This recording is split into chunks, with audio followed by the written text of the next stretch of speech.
दोस्तों नमस्कार, आदाब, सत श्री अकाल। उर्मिलेश ऑफिशियल के इस कार्यक्रम में आपका बहुत बहुत स्वागत है। मैं हूं उर्मिलेश। सबसे पहली बात तो आज मैं ये करना चाहता हूं कि आखिर झारखंड में जयपाल सिंह स्टेडियम में जो प्रोटेस्ट छात्रों का, युवाओं का है, वो क्या है, और जो जेएनजी प्रोटेस्ट जो दिल्ली में हुआ, जिसमें काकरोच जनता पार्टी, लेफ्ट पार्टियों के छात्र संगठन और बहुत बड़े पैमाने पर युवा जुटे, जेएनजी खास कर वे जुटे, इन दोनों के बीच डिफरेंस क्या है। हम फिर राजनीति पर आएंगे। दोस्तों सबसे पहले मैं ये आपको कहना चाहता हूं कि जो जंतर मंतर का प्रोटेस्ट था, जो आई थिंक लंबे समय से शुरू हुआ, वो अगर मैं याद कर पा रहा हूं तो वो 6 जून से शुरू हुआ और उसका समापन तकरीबन 25 जुलाई को हुआ और 20 जुलाई को भीषण लाठीचार्ज हुआ, भीषण अत्याचार हुआ छात्र छात्राओं पर, युवाओं पर। और उसमें कोई बड़ा नेता भले ही आंदोलन का घायल नहीं हुआ हो, लेकिन बड़े पैमाने पर लड़के लड़कियां सब घायल हुए और बहुत सारे लोगों को पकड़ा भी गया, हॉस्पिटलाइज भी लोग हुए, अनशन पर बैठे थे इतने दिनों तक लोग। उसमें सोनम वांगचुक के साथ तो बड़ी अजीब स्थिति हुई, उसको लेकर आज तक वो सफाई देते फिर रहे हैं। लेकिन जो उसमें असल बात हुई कि पैलेट गन्स भी चली थी और अत्याचार भी बहुत ज़बरदस्त हुआ था। उसकी जो मूल शक्ति थी वो ऐसे लोग थे जो नॉन पार्टीजन लोग थे, यानी जिनकी कोई पार्टी नहीं थी। सबसे बड़ी बात यह है, जो लेफ्ट युवा संगठन थे, अगर उनको छोड़ दिया जाए तो छात्र जो मौजूद थे, आम छात्र, उनकी कोई पार्टी नहीं थी। और जो लेफ्ट ऑर्गेनाइजेशन के लोग भी थे, कोई जरूरी नहीं कि सारे लोग पार्टियों के सदस्य हों, बिल्कुल नहीं। काकरोच जनता पार्टी में कई लोग ऐसे थे जिनका आम आदमी पार्टी से रिश्ता रहा है अतीत में, हो सकता है वर्तमान में भी हो, लेकिन वो भी कोशिश कर रहे थे कि वो किसी राजनीतिक दल के अनुयायी के रूप में या रिप्रेजेंटेटिव के तौर पे उस मंच का इस्तेमाल नहीं करें, और भविष्य में अगर करेंगे तो लोग उनको अपना नेता नहीं मानेंगे, ये भी बात साफ है।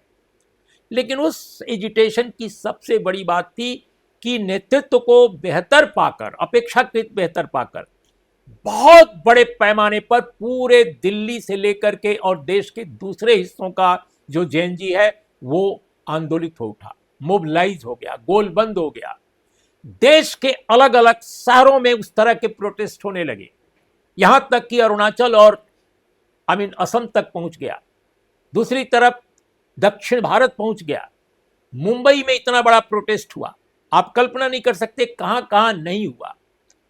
तो इसलिए झारखंड का जो जयपाल सिंह स्टेडियम का जो प्रोटेस्ट है, जो जुलाई के आखिर में शुरू हुआ और 2 अगस्त से वहां अनशन कर दिया देवेंद्र महतो ने, इसको और जंतर मंतर को मिलाना और दोनों को एक बताना, एक जैसा बताना, दोनों गलत है। यह बिल्कुल गलत बात है।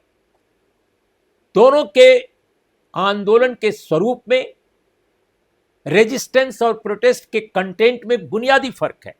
हाँ, एक समानता है कि दोनों जो हैं, शिक्षा में जो व्याप्त भ्रष्टाचार है, जो शिक्षा और परीक्षा की गड़बड़ी है, घपलेबाजी है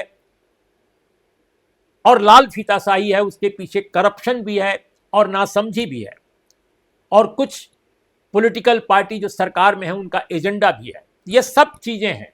इन चीजों में समानता हो सकती है, लेकिन जैसा मैंने कहा कि दोनों के प्रोटेस्ट की कल्चर में, वैल्यूज में, नेचर में बिल्कुल डिफरेंस है, बिल्कुल अंतर है। ये बिल्कुल साफ साफ समझा जाना चाहिए।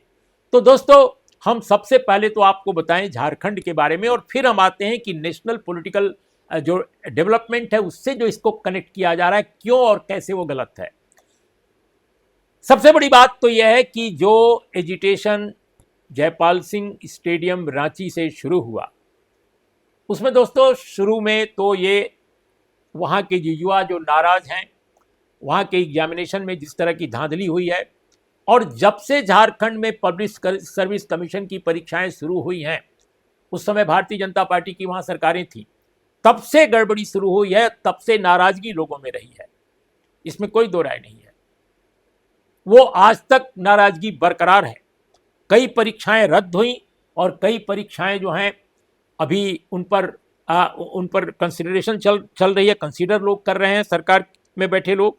लेकिन आपको हम उसके पहले बता दें कि अभी तक जो डेवलपमेंट है, 14वीं ये जेपीएससी परीक्षा जो रद्द हो की मांग है, इसमें पीटी कैंसिल हो चुका है पूरी तरह। इसके अलावा सीबीआई जांच की मांग की जा रही है। सीबीआई जांच पर सहमत नहीं है सरकार, वो ऑलरेडी कह रही है कि हम सीआईडी की जांच करा रहे हैं और इसको हम इसको और ज़्यादा व्यापक बनाने के लिए कुछ और प्रयास करेंगे। इसके अलावा सीजीएल परीक्षा रद्द हो की मांग थी, और रिटायर्ड जज से जांच कराने को तैयार है सरकार। टीडीपीएल एजेंसी से हुई परीक्षाएं रद्द हों, वो कैंसिल हो चुकी हैं। सरकार का पक्ष है कि वो कैंसिल हो चुकी हैं। और परीक्षा घोटालों की 90 दिनों में जांच हो, सीआईडी जांच करेगी, ये मांग भी पूरी हो गई है। जेपीएससी की बैकलॉग परीक्षा 2023 और 2025 रद्द हो, परीक्षा कैंसिल है, ये भी बात हो गई है। तो कहने का मतलब कि हेमंत सोरेन की सरकार ने जो डिमांड्स थी छात्रों की, जो जयपाल सिंह स्टेडियम में बैठे हुए हैं या बैठे हुए थे, अब तो शायद संख्या बहुत कम हो गई है, तो उनको बहुत सलीके से, बहुत उदारता के साथ हेमंत सरकार ने उनकी मांगें मान ली हैं, ज़्यादातर मांगें। सिर्फ एक परीक्षा को रद्द नहीं किया गया है क्योंकि उसका मामला जुडिशरी से कनेक्टेड है, क्योंकि मामला जुडिशरी में चल रहा है। और दूसरी मांग जो नहीं पूरी की है सरकार ने, वो है सीबीआई जांच की। इस पर सरकार का आर्गुमेंट है कि बहुत पहले की परीक्षाओं की भी घपलेबाजी की सीबीआई जांच चल रही है और आज तक सीबीआई ने रिपोर्ट नहीं दी, आज तक सीबीआई जांच नहीं कर सकी। तो ऐसे संगठन को जांच देने का क्या मतलब है जो बरसों बरस से उसी तरह की परीक्षा की जांच कर रही है और आज तक उसने रिपोर्ट ही नहीं दिया। तो उनका कहना है कि हम अपनी सीआईडी को ज़्यादा उसकी निगरानी करेंगे, बेहतर ढंग से जांच हो, और सीआईडी ने गिरफ्तार भी किया है अनेक लोगों को। सबसे बड़ी बात तो यह है कि सीआईडी ने एक ऐसे व्यक्ति को गिरफ्तार कर लिया है वहां की पुलिस के सहयोग से, जो चेयरमैन थे पब्लिक सर्विस कमीशन के और फॉर्मर चीफ सेक्रेटरी थे, और उनका नाम था एल खियांगते। तो एल खियांगते साहब को former chief secretary of Jharkhand और जो चेयरमैन थे कमीशन के, उनको गिरफ्तार कर लिया गया है। ये कल की बात है। अब इतनी बड़ी घटना, ये कोई मामूली घटना नहीं है। एनटीए में ऐसा कुछ भी नहीं हुआ था। अगर नीट परीक्षा के बारे में आप बात करें, जिसको लेकर जंतर मंतर पर लोग बैठे, उसमें किसी भी ऐसे उच्चाधिकारी की न तो कोई बर्खास्तगी हुई, न सस्पेंशन हुआ, न गिरफ्तारी हुई, न उनको हटाया गया। कुछ एक जो बीच के लोग हैं उनको रद्दोबल इधर से उधर किया गया, कुछ को सस्पेंड किया गया था, बस। हाँ, अंत में जो बात बनी, जिसके बाद छात्रों ने, युवाओं ने अपने आंदोलन को स्थगित करने का फैसला किया कि वो धर्मेंद्र प्रधान जो शिक्षा मंत्री थे उन्हीं का इस्तीफा हो गया। ये बात सही है।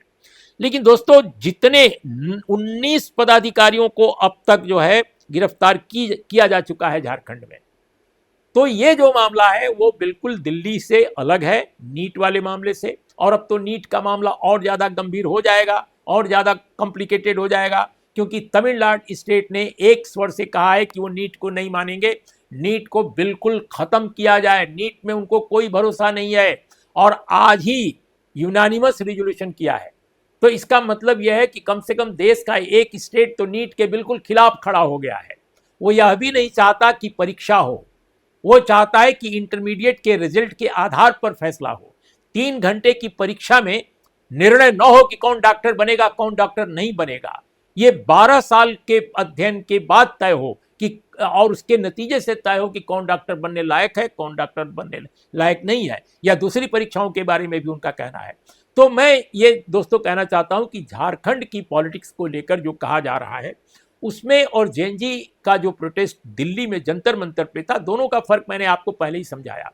अब आप देख लीजिए कि जो फैक्ट्स हैं, जो पूरी तरह तथ्य हैं, वो ये कि शुरू से ही जयपाल सिंह स्टेडियम में बैठे जो जेन्युइन छात्र थे, जो वाकई प्रोटेस्ट करना चाहते थे और कर रहे थे अपने तई, उनमें जबरदस्त घुसपैठ किया भारतीय जनता पार्टी ने, जो वहां विपक्ष की प्रमुख पार्टी है। और यह मामला खुल भी गया। कल यानी 10 तारीख को जब विधानसभा के घेराव का प्रश्न आया तो तमाम छात्र और युवा घेराव करने गए, लेकिन उन्होंने तय किया था कि जहां भी पुलिस रोकेगी वो रुक जाएंगे, वो पुलिस से टकराव मोल नहीं लेंगे, झगड़ा नहीं करेंगे, वो घेराबंदी नहीं तोड़ेंगे, बिल्कुल ऐसा नहीं करेंगे। लेकिन इसके उलट हुआ। क्यों? क्योंकि लोग जो घुस आए थे स्वयं वहां के छात्र युवा बता रहे हैं, और उन्होंने कई ऐसे यूट्यूबर जो जर्नलिस्ट हैं, यूट्यूबरों में भी दो तरह तीन तरह की कैटेगरीज हैं, कुछ मनोरंजन वाले हैं, कुछ जर्नलिज्म वाले हैं, लेकिन वो जर्नलिस्ट नहीं है, वो अपने तय भाषण देते रहते हैं, अपने तय कुछ बताते रहते हैं। लेकिन कुछ बेहतरीन पत्रकार जो टेलीविजन चैनलों में थे, जो अखबारों में थे, वो भी यूट्यूब चला रहे हैं। अब जैसे आप देखिए कि यूट्यूबर जो हैं, अजीत अंजुम भी हैं, जर्नलिस्ट हैं, पूरी तरह जर्नलिस्ट हैं। आप देखिए सौरभ शुक्ला है, वो भी जर्नलिस्ट है। ये सभी लोग वहां गए हुए हैं और वहां जाकर के स्पॉट रिपोर्टिंग कर रहे थे। मैंने अभी सौरभ शुक्ला की रिपोर्ट देखी जो वहां पर रांची से रिपोर्ट कर रहे हैं, और वो भी ये बता रहे हैं, और ये दोनों लोग प्रोफेशनल हैं, और भी कई प्रोफेशनल जर्नलिस्ट वहां गए हैं। मैं ये नहीं कह रहा हूं कि हम उन यूट्यूबरों की बात छोड़ दें जो मन में आता है वही बोल जाते हैं, लेकिन मैं तो सीरियस जो यूट्यूबर्स हैं, जो जर्नलिस्ट हैं बुनियादी तौर पे, मैं उनकी बात कह रहा हूं। कि मैंने सौरभ शुक्ला की जैसे एक रिपोर्ट मैंने देखी, वो बता रहे हैं कि जो अखिल भारतीय विद्यार्थी परिषद, जो आरएसएस और बीजेपी से जुड़ा संगठन है, उसके बहुत सारे लोग उनसे बात कर रहे हैं कि नहीं, हम तो अंदर घुस जाएंगे विधानसभा के। जब यूनानिमस डिसीजन छात्रों का है, जयपाल सिंह स्टेडियम में बैठे लोगों का, कि हम विधानसभा के अंदर बिल्कुल नहीं घुसेंगे, हम कोई तोड़फोड़ नहीं करेंगे, जहां पुलिस रोकेगी हम वहीं तक रहेंगे, तो आखिर वो कौन लोग थे जिन्होंने इस वचन को, इस वचनबद्धता को जिन्होंने तोड़ दिया, क्षतिग्रस्त कर दिया, और जो विधानसभा के गेट तक पहुंच गए, मुख्य द्वार तक, और इसके बाद भी चाहते थे कि वो बिल्कुल इनसाइड विधानसभा असेंबली घुस जाएं। वो चाहते थे कि चैम्बर में घुस जाएं। वो स्पीकर की सीट पर बैठने के लालायित थे बहुत सारे लोग, मिनिस्टर और मेंबर्स की सीट पर। ये कौन सा तमाशा है? क्या ये लोकतंत्र है? क्या ये डेमोक्रेटिक प्रोटेस्ट है कि आप हाउस के अंदर घुस जाएंगे? अगर कोई भी व्यक्ति यहां जंतर मंतर पर बैठा हुआ कह रहा होगा, अगर उसने कहा होता कि हम पार्लियामेंट के अंदर घुस करके अंदर घुस जाएंगे, तो क्या कोई जर्नलिस्ट, कोई भी पत्रकार, कोई भी लेखक, कोई भी बुद्धिजीवी या कोई आम नागरिक क्या उसको बर्दाश्त करता? क्या उसको वाजिब कहता? बिल्कुल नहीं कहता। लेकिन कुछ लोग अभी भी हैं जो कह रहे हैं, नेता लोग कह रहे हैं पार्टियों के, कि नहीं नहीं, छात्रों के साथ गलत हुआ। अरे क्या गलत हुआ? उन छात्रों के साथ, उन कथित छात्रों के साथ गलत हुआ, उन युवाओं के साथ गलत हुआ होगा, क्योंकि उनको पुलिस ने खदेड़ा बाद में, वो भी शाम को, जब वो विधानसभा के अंदर घुसने की कोशिश कर रहे थे तब खदेड़ा। इसके पहले केवल उनको पानी की बौछार उन पर की गई, कोई लाठीचार्ज नहीं किया गया। लाठीचार्ज जो किया गया वो भी कुछ लोगों पर, वो तब किया गया जब वो बिल्कुल गेट के पास पहुंच गए और अंदर जाना चाहते थे। ये बात रिपोर्ट्स में आ रही है, और ये जो रिपोर्ट्स है, इसके अलावा मैंने स्वयं बातचीत की रांची के पत्रकारों से, और उन्होंने भी कंफर्म किया कि हाँ, ये असलियत यही है। और वो घुसपैठ करने वाले कौन लोग थे, ये बिल्कुल साफ साफ दिखाई दे रहा है। और अगर ऐसा ना होता दोस्तों, तो भारतीय जनता पार्टी को क्या पड़ी थी कि आज बंद का ऐलान कर दिया? क्या क्या पड़ी थी? कांग्रेस पार्टी ने जंतर मंतर पर दिल्ली बंद तो नहीं कराया, भारत बंद तो नहीं कराया, यूपी बंद तो नहीं कराया। तो एक पॉलिटिकल एजेंडा जरूर भारतीय जनता पार्टी हर कीमत पर हड़प लेना चाहती थी।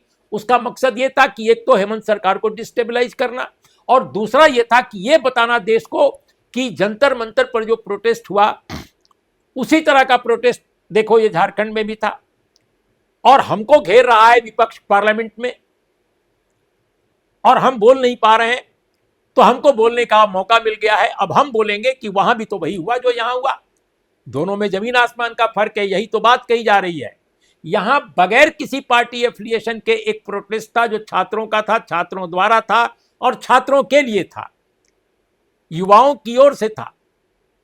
और वहां क्या था कि युवाओं ने, छात्रों ने शुरू किया, लेकिन उसको अंदर घुस करके पॉलिटिकल पार्टी के लोग, पॉलिटिकल जो ऑर्गेनाइजेशन के लोग, छात्रों के हों चाहे युवाओं के वो संगठन हो जो पॉलिटिकल पार्टी से एफिलिएटेड है, उन्होंने उसको टेक ओवर करना चाहा, उन्होंने उसको कैप्चर करना चाहा, उसको उन्होंने हाईजेक करना चाहा, और वही हुआ।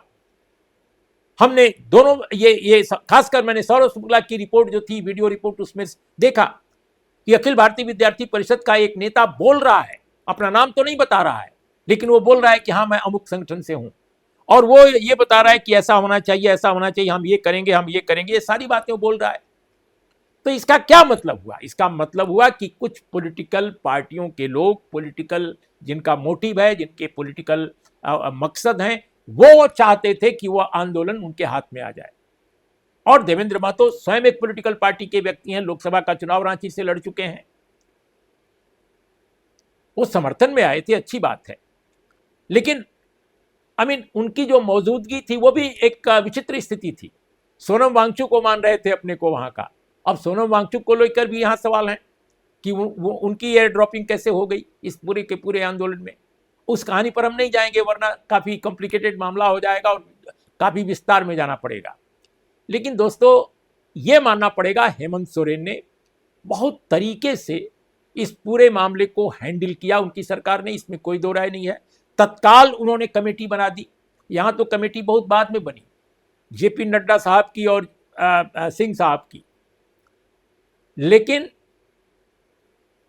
हेमंत सोरेन ने शुरू में ही बना दी कमेटी, जैसे ही मामला सामने आया। और उसमें जो उनके मिनिस्टर्स थे, जेएमएम के भी थे, कांग्रेस के भी थे मिनिस्टर, उसमें उन्होंने बातचीत करना शुरू कर दिया और डायलॉग अभी भी जारी है। अब इनके जो छात्र आंदोलन के कुछ लोग हैं, कह रहे हैं कि नहीं, इनसे हम कमेटी से बात ही नहीं करेंगे। तो हेमंत सोरेन बात करेंगे, कोई दिक्कत नहीं हो। हमको लगता है कि चीफ मिनिस्टर को बात करने से कोई परहेज नहीं है। लेकिन अगर चीफ मिनिस्टर ने कोई कमेटी बनाई है तो देवेंद्र महतो ये कौन तय करने वाले होते हैं कि हम उनसे बात नहीं करेंगे? Let students decide. जो छात्र हैं और जो युवा हैं उनको डिसाइड करने दीजिए कि वो किससे बात करना चाहते हैं, किससे नहीं करना चाहते हैं। लेकिन हैंडल इस तरह से किया कि एक तो विधानसभा के अंदर फांदने की जो कोशिश कर रहे थे छात्र, उनको भगाने के लिए बल का प्रयोग करना पड़ा पुलिस को, इसमें कोई दो राय नहीं है। और वो अगर न होता तो बहुत अच्छा होता। लेकिन नौबत ऐसी पैदा कर दी गई थी कि या तो विधानसभा के अंदर उनको घुसने दिया जाए और नहीं तो उनको किसी तरह हल्का बल प्रयोग करके उनको हटाया जाए। हमें लगता है कि पुलिस ने यही काम किया झारखंड की, और झारखंड की पुलिस की जरूर इस मामले में हम उसको कंपैरेटिवली दिल्ली में जो पुलिस ने किया, दिल्ली पुलिस ने, उसके मुकाबले तो निश्चित रूप से उसका जो रुख था उदार था, अपेक्षाकृत बेहतर था, इसमें कोई दो राय नहीं। सुबह से लेकर देर शाम तक बहुत अच्छा था, काफी बेहतर था। एक दूसरे से मुस्कुराकर बात कर रहे थे, हंस रहे थे, और इसके अलावा बार बार अनाउंसमेंट हो रहा था। स्वयं एसपी आकर अनाउंस कर रहा था कि भाई ऐसा न कीजिए, ऐसा न कीजिए। वो स्थिति नहीं थी जो दिल्ली में हम लोगों ने देखा। पैलेट गन्स तक चल गई। अभी तक नहीं पता चला कि पैलेट गन्स कैसे चली, क्यों चली और किसके आदेश पर चली। यही तो विपक्ष सवाल उठा रहा है। तो दोनों की तुलना नहीं की जा सकती है, बिल्कुल नहीं की जा सकती है। यहां पर बुरी तरह घायल हुए लोग, वहां भी चोटें आई हैं लोगों को, और वो दुर्भाग्यपूर्ण है। हम ये बिल्कुल नहीं कह रहे हैं कि वो बिल्कुल सही है, लेकिन जो हालात पैदा कर दिए गए थे, यहां कोई पार्लियामेंट के गेट तक नहीं पहुंचा था, वहां विधानसभा के गेट तक पहुंच गए थे लोग। तो क्या डेमोक्रेसी के हाउस को कोई भी आकर के आंदोलनकारी जो है घुस जाएगा हाउस के अंदर? ये कौन सी बात है भाई? हमने तो इतने वर्षों तक पार्लियामेंट और असेंबलीज कवर किया है। कौन इसको कौन अलाउ करेगा? मुझे लगता है कोई सरकार नहीं अलाउ करेगी। इसलिए भारतीय जनता पार्टी आज जो उसने बंद किया, उस बंद को भी आप देखा जाए बहुत मिक्स्ड उसका रिएक्शन था। सड़कें चालू रहीं, परिवहन चालू रहा, दुकानें तो बंद हो जाती हैं क्योंकि डर जाते हैं लोग कि कोई पत्थर ना फेंक दे। तो मैं समझता हूं कि मैं जो पब्लिक सर्विस कमीशन के लेवल पर गलतियां हुई हैं मौजूदा सरकार से झारखंड की या इसके पहले की सरकारों से, हम उसको लेकर ये नहीं कह रहे हैं कि बहुत बढ़िया कदम है। निश्चित रूप से ये बहुत पहले कदम उठाया जाना चाहिए था जो आज उठाया जा रहा है सरकार द्वारा। लेकिन जो हैंडलिंग है, जिस तरह हेमंत सरकार ने मौजूदा प्रोटेस्ट को एड्रेस किया, निश्चित रूप से वो जंतर मंतर के प्रोटेस्ट को एड्रेस जिस तरह केंद्र सरकार ने किया और कराया, और दिल्ली प्रशासन, दिल्ली पुलिस ने जिस तरह से किया, उसके मुकाबले बेहतर है। न केवल बेहतर है, बहुत बेहतर है। कम से कम वो हालात नहीं पैदा हुए जो दिल्ली में पैदा हो गए थे। तो इसलिए ये कहना कि दोनों एक जैसा है, इसलिए अब भारतीय जनता पार्टी के नेता यहां सदन में आकर कह देंगे कि साहब गड़बड़ी केवल यहां नहीं हुई हमसे, देखो ना झारखंड में भी हो गई। दोनों को इक्वेट करना ये मुझे लगता है गलत है। हां, झारखंड में हो सकता है कि छात्रों और युवाओं के प्रोटेस्ट में बीजेपी ने और बीजेपी के संगठनों ने मिलकर के अंदर घुस करके उसको जरूर विकराल बनाने की कोशिश की, जिसमें वो फेल कर गए। कुल मिलाकर उनका जो सियासी प्रोजेक्ट है वो फेल कर गया झारखंड में, और ये जो कामयाबी है हेमंत सरकार की है, इसमें कोई दो राय नहीं है। मैं हेमंत सरकार का कोई प्रशंसक नहीं हूं कि मैं उन्मुक्त भाव से मैं केवल प्रशंसा करूंगा। कहीं गलत करेंगे तो मैं आलोचना भी करूंगा, और मैं कर चुका हूं। तो इसलिए, लेकिन इस हैंडलिंग को तो बिल्कुल माना जाना चाहिए कि कम से कम उन्होंने बेहतर ढंग से परफॉर्म किया है, और अभी भी कोशिश कर रहे हैं कि इस मामले को एड्रेस किया जाए, क्योंकि इतने वर्षों से पूरा का पूरा मामला जो चल रहा है पब्लिक सर्विस कमीशन में, और देश के अनेक राज्यों में इस तरह की घोटालेबाजी हो रही है, तो इसमें कोई दो राय नहीं। कहाँ नहीं हो रही है? अगर कुछ एक साउथ के राज्यों को छोड़ दिया जाए तो समूचे देश में हो रही है। एजुकेशन एक एजेंडा बन रहा है छात्रों के इस प्रोटेस्ट से। मैं तो कहता हूं कि जो जेएनजी का एजुटेशन है उसका सबसे बड़ा जो कंट्रीब्यूशन है कि आज शिक्षा का मसला देश में एक अहम एजेंडा बनकर उभरा है, जो वाकई एजेंडा था जिसको कोई सरकार, कोई पॉलिटिकल पार्टी उतना तवज्जो नहीं देती थी। क्यों? क्योंकि इस देश में मंदिर मस्जिद को ज्यादा तवज्जो दिया जाता है, कावड़ को ज्यादा तवज्जो दिया जाता है, यहाँ वेज और नॉन वेज खाने को ज्यादा तवज्जो दिया जाता है, यहाँ टोपी और पगड़ी को ज्यादा दे दिया जाता है कि कौन क्या कपड़ा पहनता है, कौन क्या खाता है, कौन क्या पीता है, इस पर मुद्दा बना दिया जाता है। लेकिन शिक्षा पर, सेहत पर कभी इतना महत्व नहीं दिया जाता। तो जेएनजी के एजुटेशन ने शिक्षा को केंद्र में ला दिया है। ये बहुत बड़ी घटना है दोस्तों। और अब रही बात बिल्कुल आखिर में चलते चलते कि जो पार्लियामेंट में गतिरोध है, उस गतिरोध को बहुत पहले टूट जाना चाहिए था।